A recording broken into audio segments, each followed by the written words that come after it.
तो आज विजयदशमी है, दशहरे का पर्व है, असत्य पर सत्य की विजय का पर्व है। तो विजयदशमी पर आज डीएनए में आपको सबसे पहले मैं 2 तस्वीरें दिखाने जा रहा हूं। पहली तस्वीर शस्त्र पूजा की, जो दशहरे की सदियों पुरानी परंपरा है, और दूसरी तस्वीर भागवत सार यानी संघ प्रमुख मोहन भागवत के भाषण की, जहां भागवत ने समाज को जोड़ने वाला शास्त्र बताया। शस्त्र और शास्त्र से जुड़े इसी शास्त्रार्थ को मैं आपको दिखाऊंगा और बताऊंगा। राष्ट्र की रक्षा और विकास के लिए शस्त्र और शास्त्र का महत्व क्या है, यह आज आप डीएनए में सुनने जा रहे हैं। सबसे पहले देश के कुछ महत्वपूर्ण स्थानों से शस्त्र पूजा के दृश्य मैं दिखाता हूं आपको, उनको देखिए और जानिए कि शस्त्र पूजा की परंपरा क्या है और उसका महत्व क्या है।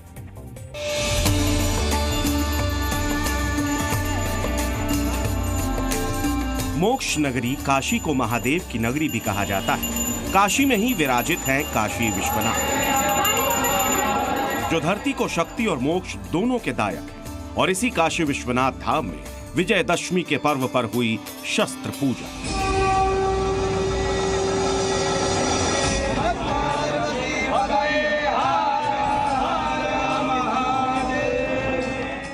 काशी विश्वनाथ में सबसे पहले हुई उस त्रिशूल की पूजा, जिसे महादेव का शस्त्र कहा जाता है। मंदिर के पुजारी ने त्रिशूल को उठाया, तिलक और फूल के साथ उसकी पूजा की। महादेव का त्रिशूल 3 काल यानी भूत, वर्तमान और भविष्य का सांकेतिक भाव है। त्रिशूल ये संदेश देता है कि तीनों काल भगवान शिव के ही अधीन है। इसके साथ ही त्रिशूल 3 मानव भावों को भी दर्शाता है, जो है सत, तम और रज।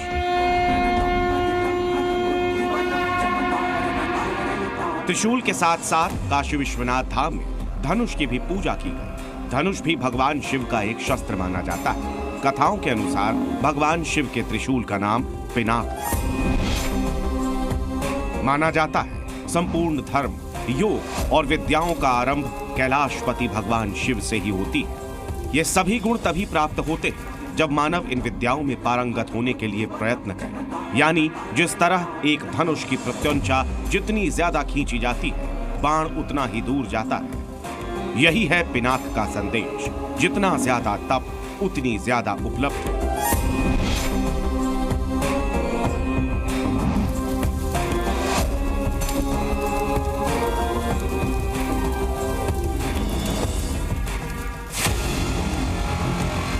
काशी विश्वनाथ की तरह भारत की सीमा की प्रहरी यानी भारतीय सेना ने अपनी शस्त्र पूजा की, जिसमें रक्षा मंत्री राजनाथ सिंह ने भी हिस्सा लिया।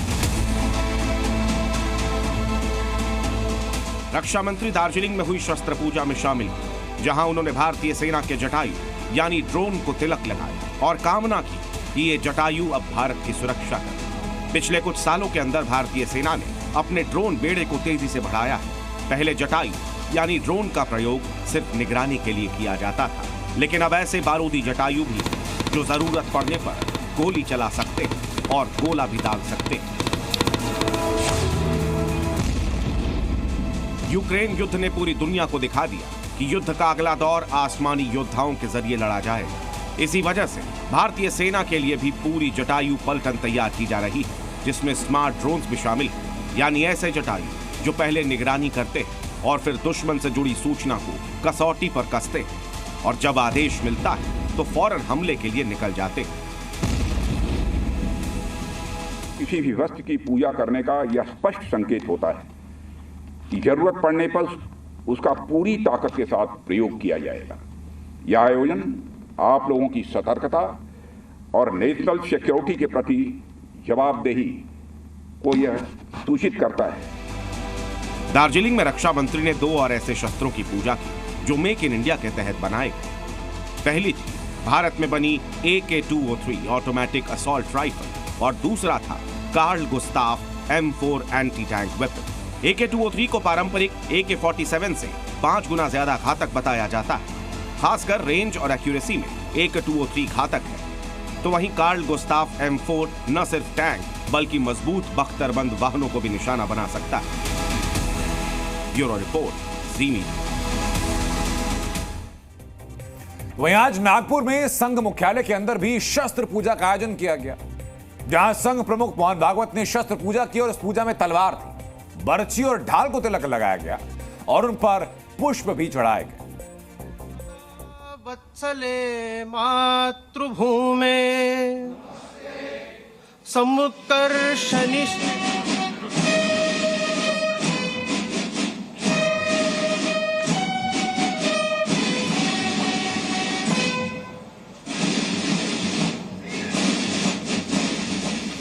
और शस्त्र पूजा के बाद संघ प्रमुख मोहन भागवत ने भाषण दिया। भाषण में बांग्लादेश के हिंदुओं का जिक्र किया और मोहन भागवत ने कहा कि बांग्लादेश का हिंदू संगठित था और इसी एकता के बल पर कट्टरपंथियों के सामने बांग्लादेश का हिंदू टिक पाया, जिसका सार यह समझ में आता है कि भागवत भी समाज को कह रहे हैं कि अगर भारतीय बटेंगे तो कटेंगे।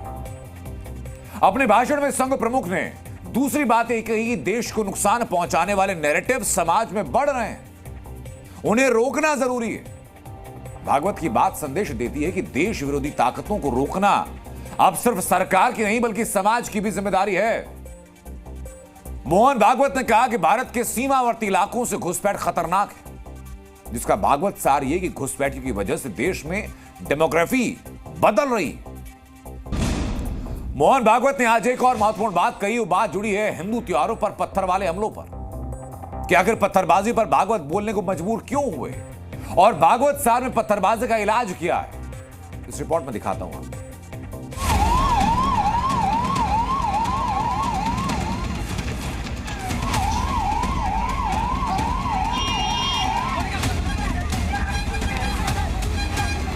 रामनवमी से लेकर गणेशोत्सव तक बार बार नफरती नारेबाजी, बार बार पत्थर वाली सोच सामने।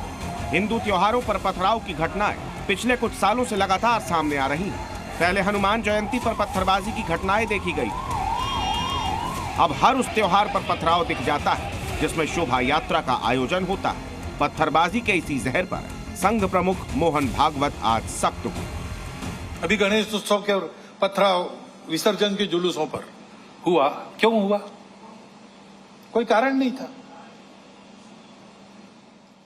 ऐसी बातों का नियंत्रण त्वरित करना प्रशासन का काम है। कहीं करते हैं, कहीं थोड़ी ढिलाई भी दिखती है, परंतु प्रशासन आते तक तो समाज को भुगतना पड़ता है। तो इसलिए समाज को तैयार रहना चाहिए, सावधान रहना चाहिए, तैयार रहना चाहिए। गुंडागर्दी नहीं चलने देनी है। गुंडागर्दी को किसी का सैंक्शन नहीं है और गुंडागर्दी किसी की भी हो वो क्षम्य नहीं। पत्थरबाजों पर मोहन भागवत ने फौरन कार्रवाई की बात सुझाई, क्योंकि कुछ लोगों की करतूत पूरे समाज को बदनाम करती है और यह तथ्य उन जगहों पर सच साबित होता नजर आया है जहां हिंदू शोभा यात्राओं पर पत्थरबाजी की गई थी। 5 दिन पहले ही यूपी के कुशीनगर और एमपी के रतलाम में शोभा यात्रा के दौरान पथराव हुआ था। हालात तो पुलिस ने काबू कर लिए, लेकिन पत्थरबाजी के पीड़ित लोगों के अंदर अब भी डर बैठा हुआ है। अभी भी हम लोग का भय का माहौल बना हुआ है। उधर इसी रास्ते से आना जाना अभी भी डर है, हम लोग के अंदर डर बना हुआ है कि आगे कहीं हम लोग साथ ऐसा घटना न हो जाए। दहशत की बात क्यों नहीं है। एक भक्ति गाना को लेकर विशेष समुदाय के लोगों ने रोकने का काम किया और मेन जड़ ये महिलाएं तक हमारे भक्तों के ऊपर लाठी चलाए, पत्थर चलाए। ये असामाजिक तत्व हैं जो कुछ होते हैं जो नजर तो नहीं आते और वो फिजा को खराब करने की कोशिश करते हैं। आरोप तो ये भी लग रहे हैं कि कुछ असामाजिक तत्वों ने पत्थरबाजी को ट्रेंड बना लिया है। जैसे ही त्योहार आते हैं तो ये पत्थरबाज सक्रिय हो जाते हैं। लगातार जिस तरह से हमलों पर हमले जिहादी, अतिवादी और मिशनरीज कर रहे हैं, उससे समाज को सुरक्षित रखना प्रत्येक जागरूक नागरिक का एक परम कर्तव्य है। शासन प्रशासन भी इस बारे में कठोरता से कार्रवाई करे और इस बात को सुनिश्चित करे कि आगे कभी भी कोई इस तरह की घटना न घटने पाए। अगर समाज में भय पैदा हो तो टकराव की आशंका भी बढ़ेगी। इसी समस्या का समाधान मोहन भागवत ने बताया। समाज का हर तबका जब पत्थरबाजी के खिलाफ खड़ा होगा तो ये सोच अपने आप खत्म हो जाएगी। ब्यूरो रिपोर्ट, ज़ी मीडिया। Zee News.